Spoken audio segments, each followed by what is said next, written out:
نمرود نے جو خدائی کا دعویٰ کیا، ایکچولی پہلے وہاں سے مطلب ہم چیز سلسلے کو جوڑ دیتے ہیں. ابراہیم علیہ السلام نے پھر وہی بات ہے جیسے میں نے کہا نا کہ یہ جو ریلیجیس ڈسکورس ہے اگر یہ للہیت کے تحت ہو اور اس میں صرف اور صرف اللہ کی رضا ہو تو پھر اس کا انداز کچھ اور ہی ہوتا ہے. پھر آپ دلائل کی بنیاد پہ باطل کو ڈھیر کرتے ہیں. نمرود کو جس انداز سے آپ نے ڈھیر کیا وہ بتائیے. پھر ظاہر ہے اس کے بعد پوری قوم جو ہے وہ آپ کے خلاف تھی اور آپ ایک طرف تھے اور آپ کو جو آگ میں پھینکے جانے کا سارا واقعہ ہے اور پھر جو نمرود کا انجام ہوا ہے بتائیے کیا ہوا. بسم اللہ الرحمن الرحیم والحمدللہ والصلاة والسلام علی رسول اللہ. جنید بھائی، دنیا میں چند لوگ ایسے گزرے ہیں جن کو اللہ تبارک و تعالی نے پوری دنیا کی حکمرانی عطا فرمائی اور ان میں سے ایک نمرود تھا. نمرود کو چاہیے تو یہ تھا کہ اس سلطنت پر اس جو بادشاہت جو اس کو ملی اس پر رب تعالیٰ کا وہ شکر ادا کرتے ہوئے توحید پرست رہتا، لیکن وہ پہلا شخص تھا، وہ پہلا بادشاہ تھا جس نے دعوی ربوبیت کیا تھا. دنیا میں اس سے پہلے کسی نے دعوی ربوبیت نہیں کیا. تو لہٰذا جب اتنی بڑی سلطنت ہے، دعویٰ بھی اس قدر بلند ہے، تو اس کے مقابلے میں بھی ایسی شخصیت درکار تھی کہ جو اولو العزم ہو، جو ہمت والی ہو. تو اس میں سیدنا ابراہیم علیہ السلام کا انتخاب کیا گیا.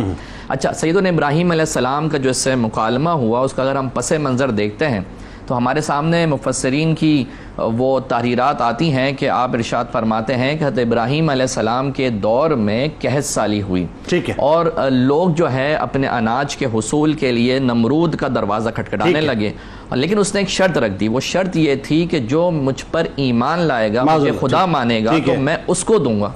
اچھا، حضرت ابراہیم علیہ السلام بھی جاتے ہیں وہاں پر اور ابراہیم علیہ السلام سے بھی وہ یہی کہتا ہے کہ تمہارا رب کون ہے.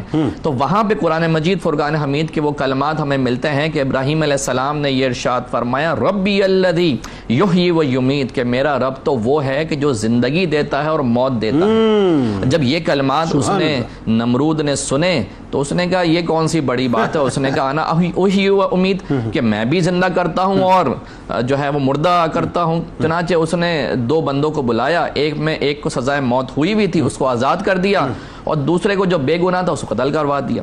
اب یہاں پر سمجھنے کی بات یہ ہے کہ یہ اتنا بونا تھا وہ ذہنی طور پہ، اتنی موٹی عقل والا تھا کہ وہاں ابراہیم علیہ السلام یہ بات کہہ رہے ہیں کہ وہ زندگی دیتا ہے، وہ موت دیتا ہے. بندہ خود اگر اپنی ذات میں غور کر لیتا کہ میں ایک نطفہ ناپاک تھا، بے جان تھا، اللہ پاک نے مجھے حیات دی اور وہی مجھے پھر موت دے گا، اگر اپنی ذات میں ہی غور و فکر کر لیتا، اطراف میں ہی دیکھ لیتا تو توحید پرست ہو جاتا. لیکن اس نے تو ایک صورت سے دوسری صورت میں منتقل ہونا دیکھا. اچھا، یہاں پر ابراہیم علیہ السلام نے جان لیا کہ یہ اس طرح موٹی عقل والا یہ سمجھے گا نہیں. تو حضرت ابراہیم علیہ السلام نے پھر اس کو ایک اور جو ہے وہ یوں سمجھ لیں کہ مناظرانہ گرفت کرتے ہوئے ایک اور کلمہ ارشاد فرمایا کہ ان اللہ یاتی بالشمس من المشرق، کہ میرا رب تو وہ ہے کہ جو مشرق سے سورج کو لے کر آتا ہے. تو فرمایا فاتی بہا من المغرب، تو مغرب سے لے کے آ. تو قرآن مجید نے ارشاد فرمایا فبہت الذی کفر، کہ وہ مبہوت ہو گیا جس نے کفر کیا تھا. یہ ہے یہاں پہ کہ عقل ہے میں وہ تماشا ہے لب وہاں بھی، اس کی عقل کو تنگ کر کے رکھ دیا.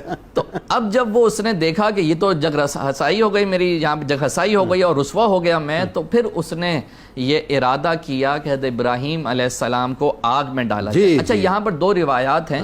ایک روایت یہ ہے کہ اس واقعے سے پہلے ابراہیم علیہ السلام کو آگ میں ڈالے جانے کا ذکر ہے اور اس روایت یعنی اس واقعے کے بعد ابراہیم علیہ السلام. لیکن میرا خیال ہے شاید عقل اس بات کو تسلیم کرتی ہے کہ وہ اس کا غصہ اس لیول پہ پہنچ چکا تھا کہ واقعے کے بعد جو ہے زیادہ جسٹیفائیڈ لگتا ہے. یہ میرا خیال ہے. تو بہرحال جب یہ ارادہ کر لیا تو وہ آگ جلائے گی. اس کا ذکر حضرت نے فرمایا کہ وہ آگ اس لیول کی تھی کہ اس میں جب ڈالنا ہوا حضرت ابراہیم علیہ السلام کو ایسے نہیں کہ آگ لاگے چھوڑ دیا، بلکہ باقاعدہ طور پہ منجنیق تیار کی گئی، یعنی وہ مشینز تیار کی گئی اور دور سے کھڑے ہو کر حضرت ابراہیم علیہ السلام کو اس آگ میں پھینکا گیا. اور اس کی انٹینسٹی اس قدر زیادہ تھی کہ علماء نے بیان فرمایا کہ جو پرندے اس کے اوپر سے جاتے وہ بھول کر ہو جاتے. لیکن اللہ تبارک و تعالیٰ کے نبی، یہ اولو العزم نبی ہوتے ہیں، جب ان کو وہاں جو ہے ڈالا گیا تو اللہ پاک نے ان کے لیے وہ آگ گلے گلزار فرما دی اور ارشاد فرمایا یا نار کونی بردوں وسلاما علی ابراہیم، کہ اے نار اے آگ جو ہے وہ سلامتی والی ٹھنڈی والی آگ ہو جا اس کے اوپر اپنے ابراہیم علیہ السلام پر. یعنی یہ وہی آگ ہے جو ٹھنڈی ہوئی اور وہ وہی آگ تھی حضرت عمار بن یاسر رضی اللہ تعالیٰ عنہ کے ساتھ جب معاملہ ہوا تھا. آپ نے سرکار علیہ السلام کو حوالہ ایسے ٹھنڈی ہو جائے جیسے میرے. تو پھر بہرحال جب حضرت ابراہیم علیہ السلام کے ساتھ اس نے گستاخی کی اور آپ کو جلانے کی کوشش کی تو اللہ تبارک و تعالیٰ نے اپنے ایک فرشتے کو بھیجا کہ جو دعوت توحید دیتا، لیکن بہرحال نمرود نے اس کو نہ مانا۔ لیکن جب نہ مانا تو اللہ پاک نے اس کے اوپر، اس کے پورے لشکر کے اوپر مچھروں کا عذاب دیا۔ یعنی ایک طرف دعوی ربوبیت ہے اور دوسری طرف جو اس کو ہلاک کیا جا رہا ہے، اس کے لشکر کو ہلاک کیا جائے، وہ صرف ایک چھوٹے سے مچھر سے ہلاک کیا جا رہا ہے کہ وہ مچھر اس کے نتھنوں کے ذریعے اس کے دماغ میں چلا گیا اور وہ اس کو ڈنگ مارتا گیا، لیکن اس کو سکون اس میں ملتا کہ جب اس کے سر پہ ڈنڈے مارے جاتے تو نمرود کو سکون ملتا۔ ایک روایت میں آتا ہے جوتیاں بھی ماری جاتی۔ جی 400 سال تک اس کے ساتھ یہ معاملہ ہوا۔